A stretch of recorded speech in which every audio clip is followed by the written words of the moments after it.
everyone, Victoria is here.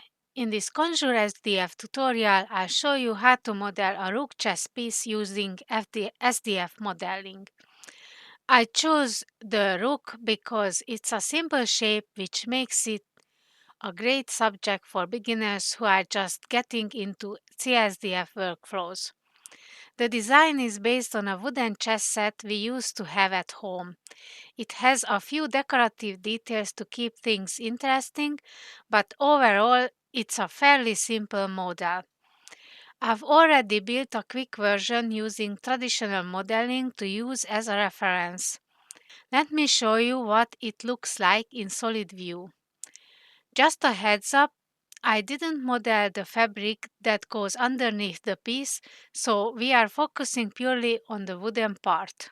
So let's switch this back to wireframe mode, and then let's move it in the y-axis by -1 to make sure that this is up front.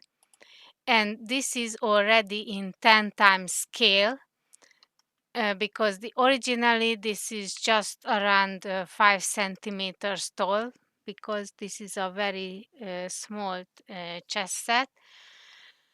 So in order to model this comfortably in CSDF, I thought that it's best if I just scale it up 10 times more. So the first step is to add a CSDF root to the center of the screen or the origin, and then switch to Conjure Vision. I like to switch to this red matte cap. We don't need the documentation. And for this chess piece, let's just go back here later. So first, let's add a simple cylinder. And as you can see in the Object Properties panel, there is a Conjure SDF tab. So let's move it up front. Transform is not that interesting, however, it's worth to watch out for Dilation tab because the parent can get messed up. And let's make it like the radius around 0.11, and let's reduce the height as well. And what I want is to have this curvature and this around this part. So let's see if I can reduce the bevel. What does this gives for us?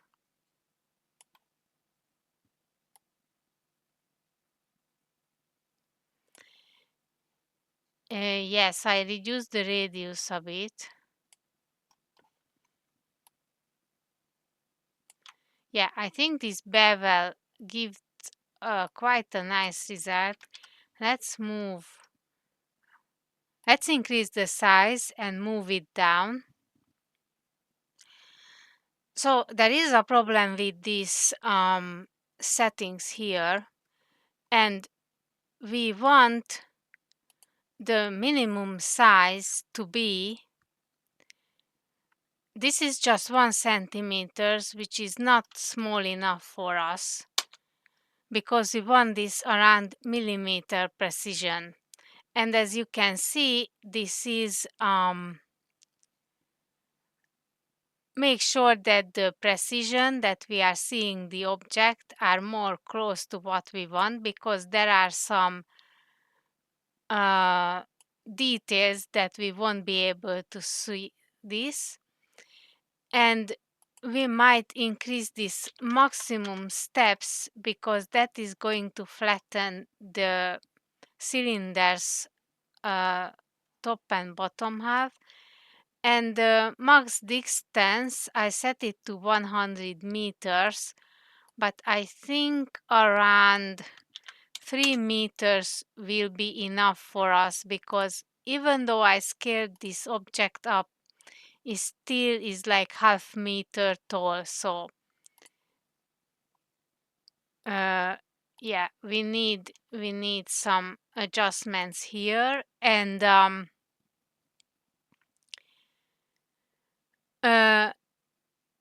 so let's get back to our cylinder. So here we have this one, but we don't need this bottom part. So let's duplicate this guy and let's make it larger. Let's turn off the bevel and let's make it a negative shape. And if we move it down and let's reduce this blending strength to quite a lot, then it gives us what we need. And what we can do is, because in this list, unfortunately, you cannot select more than one. So let's make sure that this cylinder is the active. You can make sure that it's active by hitting the Control and click with the left mouse button, sorry, and then nest under active. Then this larger cylinder is going to affect only this cylinder. And let's duplicate this cylinder one more time. And we can make it larger and we can reduce this blending strength. Let's not reduce, because I want to create a different effect with this guy. So if I choose this inset operation type, I can specify the depth of this, and this is a bit too small.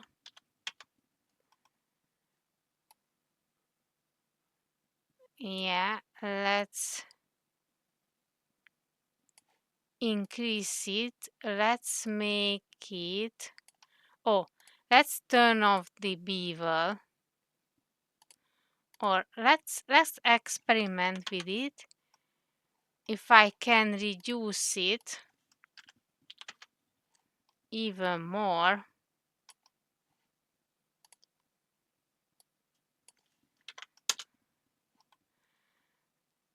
then it is quite a small number. So what I would like to create is this small inset here.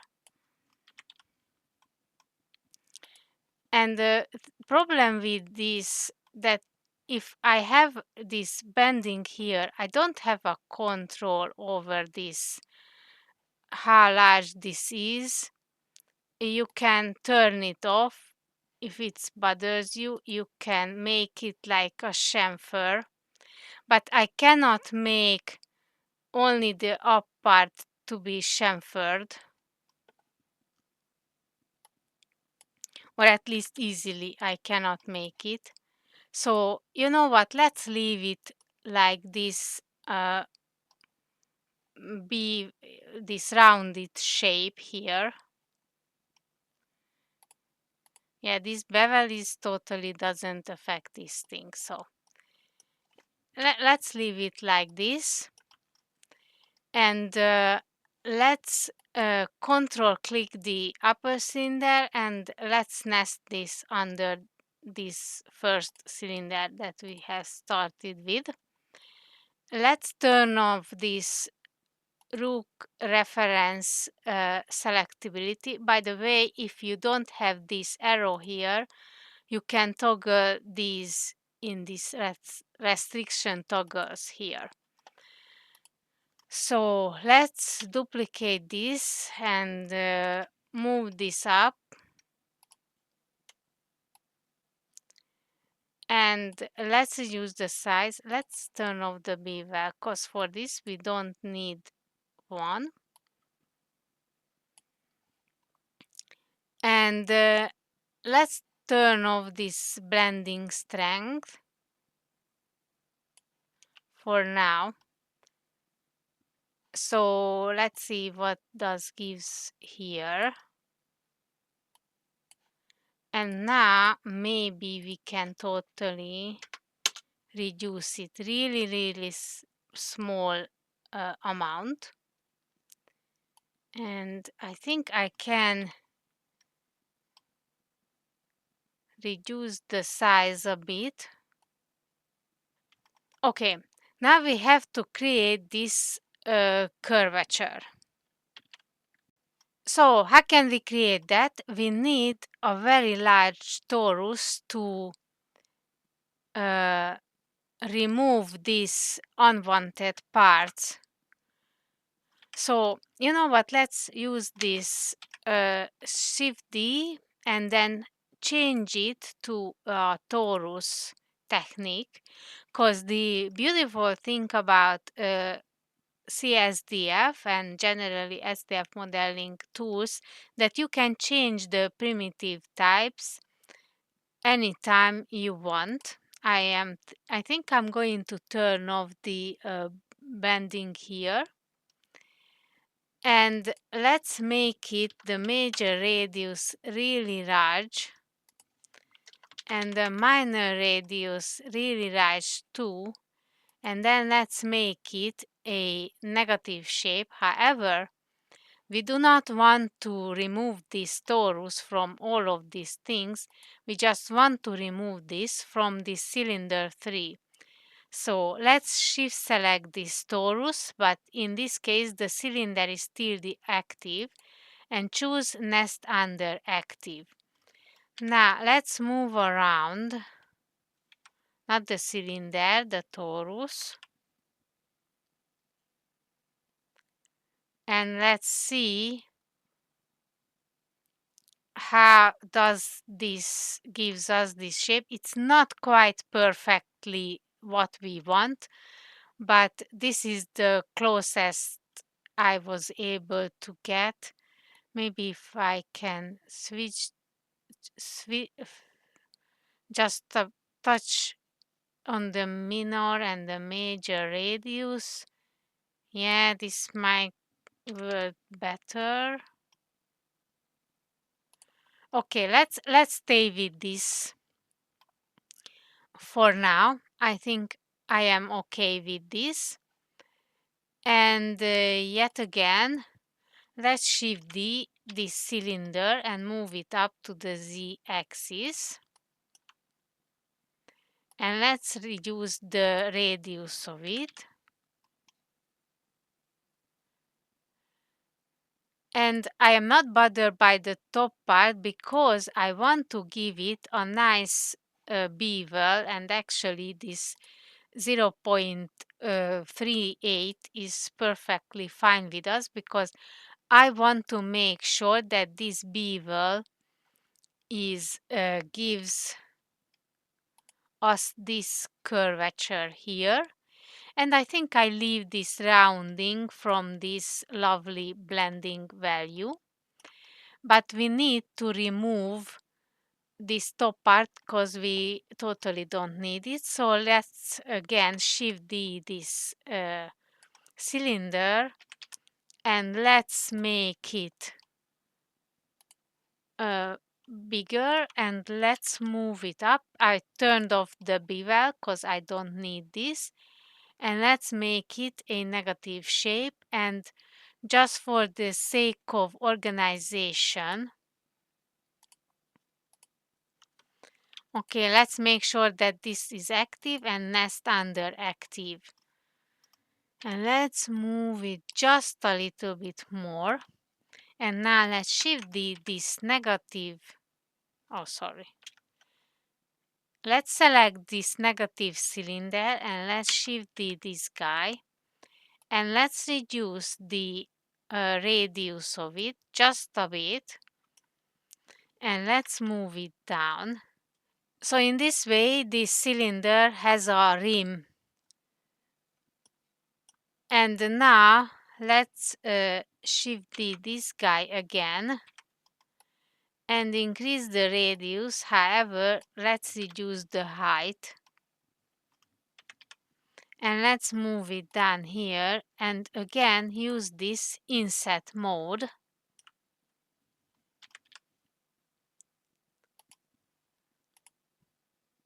And I think I like the depth value. Let's reduce it a bit. And I am going to keep this rounding here.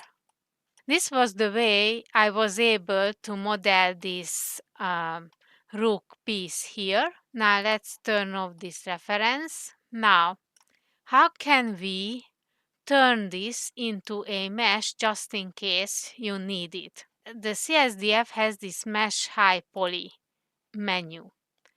We can add the bounds here.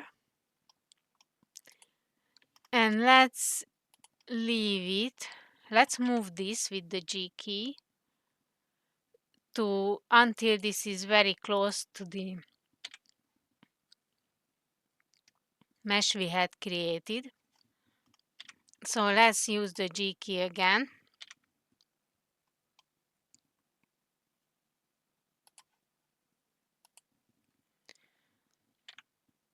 Sorry.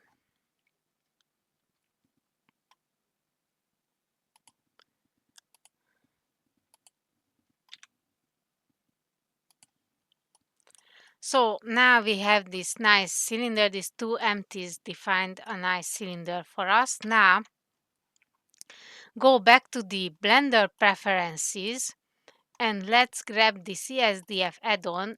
In case this button is red, you can just install the modern GL. And now this button becomes enabled. If you are using Linux like me, this could happen to you. I'm not sure if it happens with Windows too. And for this one, the density is best if it's like around 600. Smoothing iterations, we have one is enough. Decimate radio we can leave at like 0.5 and use word mirror. We don't need it because we haven't used the mirror feature in CSDF. So first generate the high poly mesh. This takes a bit of time, but since we have lots of small details in this object, we need this. Okay, now we have a lots of chunks here, and now we can clean up these mesh chunks. And now let's move this guy aside. We have a nice replica of this Rook piece,